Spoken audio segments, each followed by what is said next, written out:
Chia seeds आणि सब्जा seeds ह्या दोन्ही सेमच असतात ना हो, असं कन्फ्युजन अनेक पेशंट्स मध्ये असतं. आणि ह्याचं उत्तर आहे नाही. या दोन्ही गोष्टी वेगवेगळ्या आहेत आणि त्याच्यामध्ये खूप मोठा फरक सुद्धा आहे. आणि त्याचा उपयोग आपल्या शरीरासाठी वेगवेगळ्या गोष्टींसाठी होत असतो. चिया सीड्सचा वापर हा नॉर्मली वेट लॉस साठी किंवा शरीरामध्ये कोलेस्ट्रॉल वाढलेला असेल तर त्यासाठी केला जात असतो.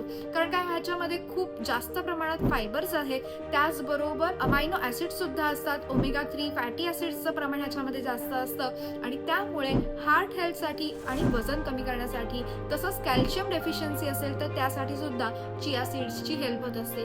त्याच जागी सब्जा बीज म्हणजेच त्याला तुळशी बीज सुद्धा म्हणतात आणि त्याचा वापर हा शरीरात वाढलेलं पित्त कमी करण्यासाठी किंवा वाढलेली उष्णता कमी करण्यासाठी होत असतो. त्यामुळे सब्जा आणि चिया सीड्स ह्या पूर्णपणे वेगवेगळ्या आहेत आणि दोन्हीही आपल्या शरीरासाठी उत्तम आहेत.